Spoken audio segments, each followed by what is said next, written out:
Has he ever tortured anyone? No. Did he kidnap anyone? No. So did Ray ever do anything against the wishes of a sex partner? No. I get my excitement from making a woman happy.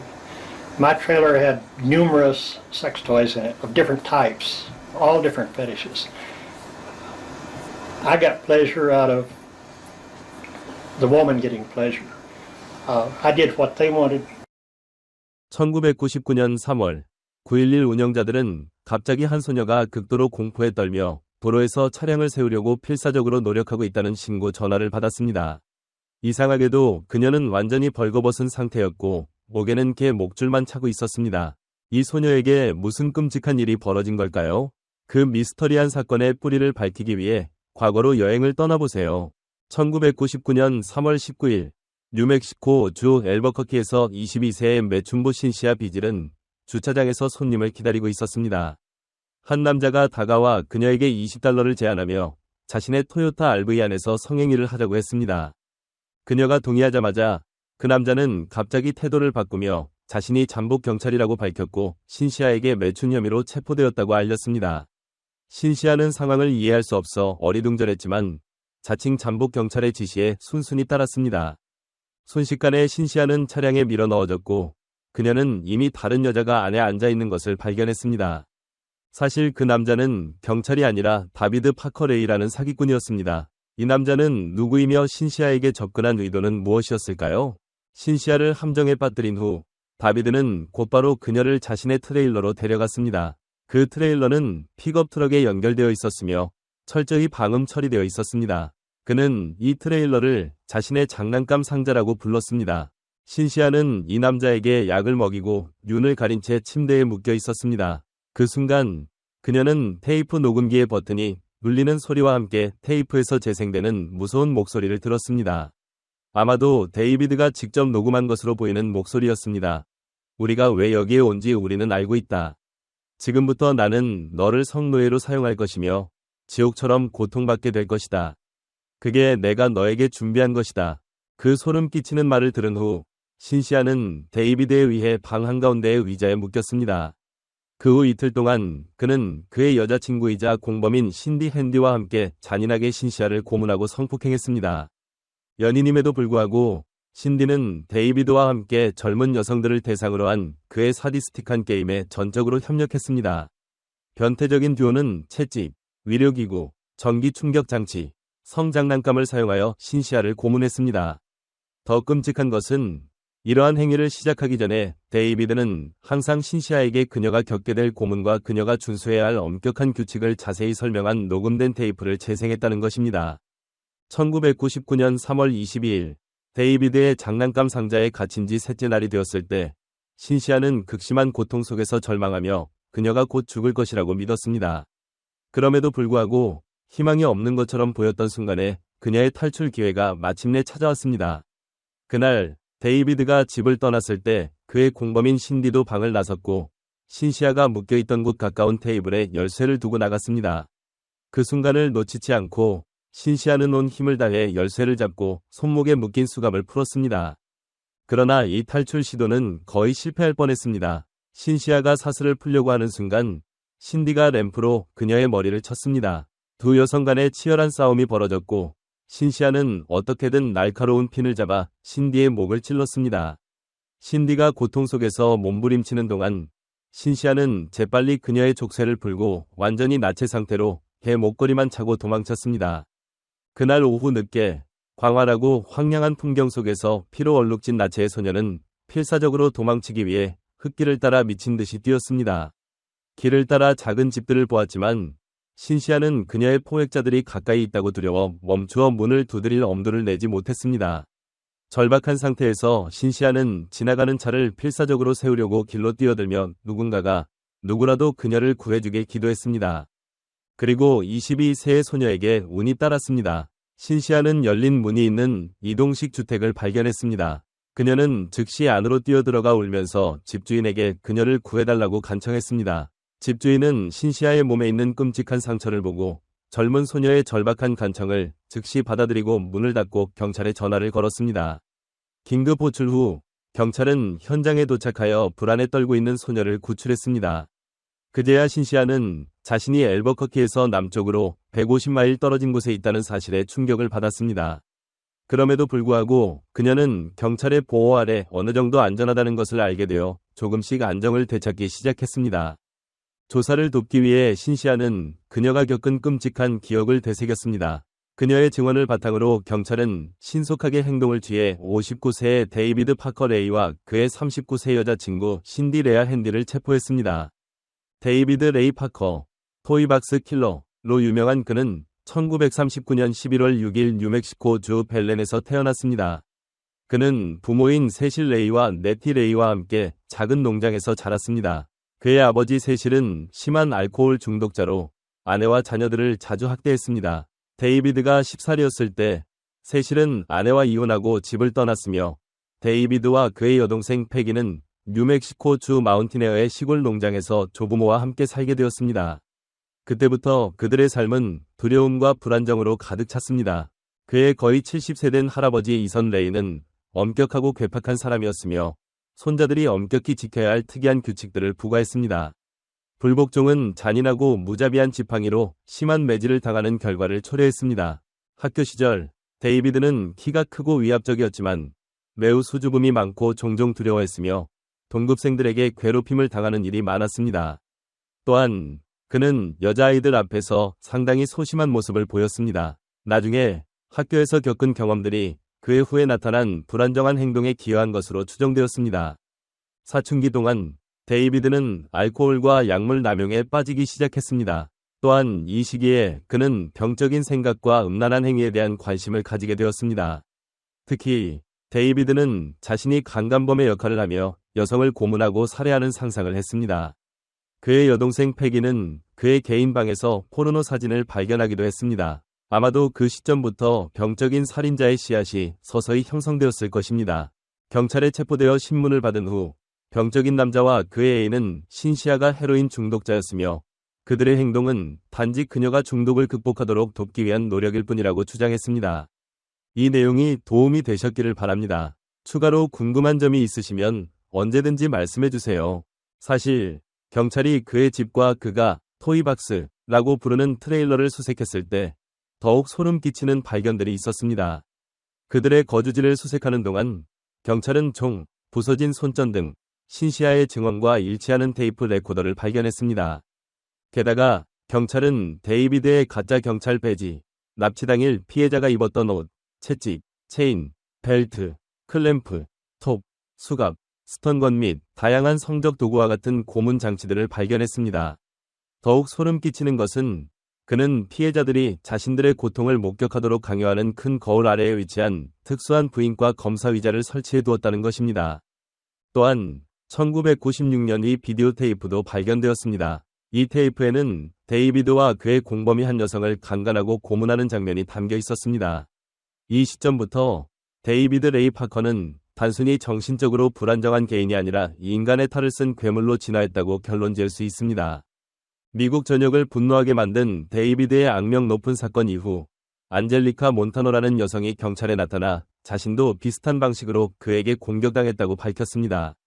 이 여성은 데이비드의 지인으로서 단순히 베이킹 파우더를 빌리기 위해 그의 집을 방문했다고 회상했습니다. 그러나 그는 악의적인 의도를 품고 그녀를 약물로 기절시킨 후 강간과 잔인한 고문을 저질렀습니다. 안젤리카의 진술에 따르면 데이비드는 종종 소듐 펜토탈과 페노바르비탈이 포함된 약물을 혼합하여 피해자들에게 투여해 기억상실을 유도하고 그들이 공격당한 것을 기억하지 못하게 했습니다. 2명의 주요 증인을 확보한 경찰은 신디를 성공적으로 협박하여 그녀가 알고 있는 모든 것을 밝히게 했습니다. 그녀의 증언은 수사관들이 데이비드의 친딸 글렌다 제시 레이와 그의 절친한 친구 데니스 로이 안시의 연로를 확인하는데 중요한 역할을 했습니다. 수사관들은 이전 비디오 테이프에서 발목 문신을 통해 여성을 식별했습니다. 그녀는 결혼한 지 며칠 되지 않아 데이비드와 그의 딸 글렌다에게 납치되어 감금된 켈리 캐럿이었습니다. 나중에 켈리가 글렌다의 절친한 친구였다는 사실이 밝혀졌습니다. 그에 대한 2건의 소송에서 승소했음에도 불구하고 이 살인자는 3명의 여성을 납치하고 성적으로 고문한 혐의로 224년의 징역형을 선고받았습니다. 한편 그의 딸과 A는 각각 9년과 36년의 형을 받았습니다. 2002년 5월 28일 유죄 판결을 받은 지 3년 후 데이비드 레이 파커는 리아 카운티 교도소로 이송되던 중 심장마비로 사망했습니다. 당시 그의 나이는 62세였습니다. 2011년 경찰은 레이가 작성한 성적 고문과 피해자들이 묻힌 방법에 대한 명확한 설명이 담긴 손으로 쓴 문서를 발견했습니다. 이는 문서에 설명된 50명 이상의 피해자 유해를 찾기 위해 악명 높은 범죄자의 사건에 대한 재조사를 촉발했습니다. 오늘날까지 데이비드 레이 파커의 사건은 기자들에게 악명 높은 미국 사이코패스의 교활함과 교묘함을 상기시키는 상징으로 남아 있습니다. 결국 살인자가 자신의 생명으로 대가를 치렀음에도 불구하고 무고한 피해자들의 고통과 기억은 남아있는 사람들의 마음속에 영원히 남을 것입니다. 이 내용이 도움이 되셨기를 바랍니다. 추가로 궁금한 점이 있으시면 언제든지 말씀해주세요. 2018년 2월 18일 한 사냥꾼이 외딴 지역에서 한 여성의 시신을 발견했습니다. 뼈 조각들, 일부 두개골, 브래지어와 녹색 옷 조각들이 넓은 지역에 흩어져 있었습니다. 피해자의 신원은 실종된 지 1년이 넘은 홀리 캔트렐로 확인되었습니다. 그러나 그녀의 죽음과 관련된 비밀과 범인의 신원은 여전히 불확실합니다. 홀리 캔트렐은 11살 때 외할머니와 이모와 함께 살기 위해 오클라호마주로 이사했습니다. 그녀는 5형제 중 둘째였습니다. 1999년 20대였던 홀리는 나이가 훨씬 많은 토미 캔트렐 46세이라는 남자를 만났습니다. 당시 홀리는 이전 관계에서 아들을 1명 두고 있었고 토미는 이전 결혼해서 3자녀를 두고 있었습니다. 또한 토미는 여동생이 15살 때 낳은 조카를 양육하고 있었습니다. 얼마 지나지 않아 홀리와 토미는 연애를 시작했고 결혼에 이르게 되었습니다. 그 후 몇 년 동안 그들은 2아이를 낳았습니다. 홀리는 자상하고 인내심이 강한 어머니로 묘사되었으며 그녀의 자녀들을 매우 사랑했습니다. 그녀는 또한 가족의 동물을 돌보고 야외 활동을 즐기는 것을 좋아했습니다. 2017년 1월 20일 금요일 홀리는 가족을 위해 아침 식사를 준비하고 아이들을 버스 정류장까지 데려다 주었습니다. 이후 그녀는 남편에게 식료품 가게에 들러야 해서 평소보다 늦게 집에 돌아올 것이라고 말했습니다. 오전 7시 30분쯤 홀리는 그녀가 일하는 지역 병원의 주차장에 차를 주차했습니다. 토미는 홀리가 오후 4시 30분쯤 집에 올 것이라고 생각했습니다. 하지만 저녁 식사가 시작될 때까지 홀리는 나타나지 않았습니다. 토미는 아내와 연락이 닿지 않자 걱정이 되기 시작했습니다. 토미는 병원으로 차를 몰고 갔습니다. 주차장에 도착했을 때 그는 아내의 트럭이 여전히 그 자리에 있는 것을 발견했지만 그녀는 보이지 않았습니다. 결국 토미는 아내의 실종을 경찰에 신고하기로 결정했습니다. 그러나 경찰은 홀리가 24시간 이상 실종되지 않았기 때문에 아무 조치도 취할 수 없었습니다. 토미는 아내의 차 안을 예비 열쇠로 확인해 보았지만 별다른 단서를 찾지 못하고 집으로 돌아왔습니다. 1월 21일 토요일, 당국은 사건을 공식적으로 접수했습니다. 그들은 병원의 감시 카메라에서 단서를 찾기 위해 많은 시간을 보냈습니다. 홀리는 1월 20일 16시 30분까지 일한다고 토미에게 말했지만 정오 직전에 그녀가 떠나는 모습을 보았습니다. 감시 카메라는 이를 확인해 주었습니다. 홀리가 11시 56분경 직장을 떠나 주차장으로 가는 모습이 포착되었습니다. 하지만 그녀는 자신의 차로 가지 않고 남자가 타고 있던 녹색 픽업 트럭에 올라탔습니다. 그 트럭은 곧 주차장을 떠났습니다. 당시 홀리는 여전히 병원에서 입는 녹색 유니폼을 입고 있었습니다. 경찰은 홀리의 동료들과 대화를 나누며 결국 그 남자의 신원을 확인할 수 있었습니다. 병원 카메라를 확인한 경찰은 2017년 1월 20일 11시 56분경 홀리가 직장을 떠나 주차장으로 가는 모습을 확인했습니다. 그녀는 자신을 기다리고 있던 녹색 픽업 트럭에 탑승했고 그 차량은 주차장을 떠났습니다. 홀리의 동료들은 결국 그 남자의 신원을 경찰에게 알려주었습니다. 그는 홀리의 가족 친구이자 홀리보다 약 10살 어린 코디 캐춤이었습니다. 홀리의 친척 중 한 명은 홀리가 코디에게 감정을 품고 있다고 의심했습니다. 그녀는 코디에 대해 이야기할 때마다 홀리의 얼굴이 밝아지는 것을 목격했습니다. 이는 동료들에 의해 확인되었습니다. 홀리와 코디의 관계는 몇 개월 동안 발전해왔으며 그녀의 남편 토미는 이를 전혀 알지 못했습니다. 홀리는 그날 오후에 코디와 약속이 있었고, 그래서 코디가 병원으로 그녀를 데리러 갔습니다. 홀리의 동료들은 홀리가 자신이 임신했다고 생각하고 있었다는 사실을 밝혔습니다. 경찰과 함께 일하면서 코디는 홀리를 직장에서 데리러 갔다가 친구들과 점심 약속이 있다고 해서 그녀를 한 레스토랑에 내려주었다고 진술했습니다. 코디에 따르면 그들은 나중에 다시 만나기로 했고, 그는 레스토랑으로 홀리를 데리러 갈 계획이었지만 결국 이 일을 처리하느라 갈 수 없었습니다. 그는 홀리에게 메시지를 남겼고 그녀는 병원으로 돌아가겠다고 말했습니다. 이것이 코디가 홀리와 마지막으로 이야기한 순간이었으며 그 이후로 홀리는 모습을 드러내지 않았습니다. 그러나 경찰은 그날 오후 홀리가 친구들과 점심 약속이 있었다는 증거를 찾지 못했습니다. 또한 그녀가 레스토랑에 있었다는 증거도 없었습니다. 그와 반면에 코디는 매우 협조적이었으며 경찰에게 자신의 전화기를 제출했습니다. 그는 여전히 주목할 만한 인물이었지만 경찰은 다른 단서들도 조사하기 시작했습니다. 홀리의 전화 기록을 조사한 결과 그녀의 전화가 마지막으로 울린 곳은 맥컬레스터 시내 중심부였습니다. 이곳은 그녀의 집과 병원 근처였습니다. 홀리가 사라진 날, 그녀는 가족들로부터 많은 전화와 문자를 받았습니다. 이들은 그녀를 찾고 있었고 그녀가 어디에 있는지 궁금해했습니다. 1월 21일이 되자 홀리의 전화번호는 차단되었습니다. 토미는 경찰에게 홀리가 가족의 청구서를 결제했기 때문에 왜 그런 일이 일어났는지 모른다고 말했습니다. 그는 또한 홀리와 코디 사이에 무언가가 일어나고 있을지도 모른다고 의심했습니다. 그는 그들의 상호작용을 통해 이를 추측할 수 있었다고 했습니다. 토미는 홀리의 실종에 대해 매우 걱정하고 슬퍼 보였습니다.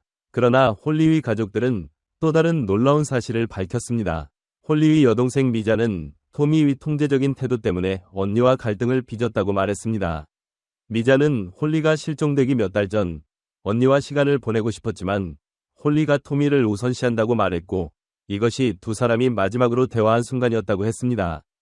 한편 토미는 자신과 홀리가 건강하고 행복한 결혼 생활을 하고 있었다고 주장했습니다. 그는 경찰이 집과 가족의 재산, 그리고 그의 전화기를 조사하는 것에 기꺼이 응했습니다. 경찰은 토미가 아내를 해쳤다는 증거를 찾을 수 없었습니다. 2017년 2월 25일, 한 등산객이 피츠버그시의 카디널 포인트 레크리에이션 지역에서 버려진 지갑을 발견했습니다. 그 지갑은 홀리 캔트렐의 것이었습니다. 안에는 신분증, 신용카드, 약품, 자녀들의 물건 몇 가지, 그리고 임신과 관련된 정보가 들어있었습니다. 경찰이 조사한 후 홀리의 지갑을 토미에게 돌려주었습니다. 이에 대해 홀리의 가족은 지갑에 DNA가 있을 수 있다며 분노했습니다. 홀리의 실종은 가족과 토미 사이에 큰 갈등을 일으켰습니다. 가족들은 홀리와 토미가 토미 위 유언장에 대해 논쟁을 벌였다고 주장했습니다. 그들에 따르면 토미는 모든 것을 자신의 조카에게 남기고 자녀들에게는 남기지 않으려 했습니다. 또한 홀리는 토미의 딸 체리티와 좋은 관계를 유지하지 못했다고 합니다. 토미는 자신에게 유언장이 없다고 주장했습니다. 체리티도 자신이 계모보다 나이가 많지만 좋은 관계를 유지했다고 말했습니다. 경찰은 홀리, 토미, 체리티 사이에 어떤 다툼도 발견하지 못했습니다. 2017년 3월 중순, 루안이라는 여성이 홀리의 가족에게 연락했습니다. 루안은 남편이 홀리가 살해된 후 우물에 버려졌다는 말을 들었다고 주장했습니다. 그러나 루안은 그 남자의 집 위치를 기억하지 못했습니다. 경찰은 루안의 말을 신뢰하지 않아 지역의 우물들을 조사하지 않았습니다. 2주 후인 3월 30일, 루안의 남편은 그녀가 집에서 사망한 것을 발견했습니다. 루안의 죽음은 자살로 처리되었지만 홀리의 가족은 그렇지 않다고 생각했습니다. 그들은 루안 이홀리의 실종에 대해 더 많은 것을 알고 있다고 의심했습니다. 현재까지 경찰은 홀리와 관련된 두 남자, 코디 캐춤과 토미 캔트렐을 주목하고 있습니다. 그러나 둘 다 경찰과 협조적이며 관련 증거는 없습니다. 여러 달이 지나면서 홀리의 소식은 없었고 가족의 희망도 점차 사라졌습니다. 홀리가 실종된 지 1년이 지난 후 2018년 2월 18일 사냥꾼이 피츠버그 카운티의 외딴 지역에서 인간의 유골을 발견했습니다. 이곳은 홀리의 지갑이 발견된 곳에서 약 3km 떨어진 위치였습니다. 유골은 DNA 검사를 위해 보내졌고 2020년 2월 실종된 여성은 홀리 캔트렐이 이미 확인되었습니다. 홀리는 2017년 1월 20일 병원을 떠나면서 마지막으로 녹색 옷을 입은 모습이 목격되었습니다. 이 시점에서 사건은 살인사건으로 전환되었습니다. 그러나 경찰은 단서가 부족해 어려움을 겪었습니다. 2022년 10월 17일 36세의 코디 케춤이 근무 중인 군수 공장에서 체포되었습니다. 그는 1급 살인 및 증거인멸 혐의로 기소되었으며 보석금은 100만 달러로 책정되었습니다. 코디는 자신의 휴대전화에서 발견된 증거로 체포되었습니다. 그는 홀리와의 메시지를 삭제한 혐의도 받고 있습니다. 경찰은 1년 이상 코디를 조사해왔습니다. 현재 코디 케춤은 가석방 없는 종신형에 직면해 있습니다. 여러분은 이 사건에 대해 어떻게 생각하시나요? 코디 케춤이 정말로 범인일까요? 아니면 아직 밝혀지지 않은 진실이 있을까요? 댓글로 의견을 남겨주세요. 좋아요와 구독도 잊지 마시고요. 다음 영상에서 만나요.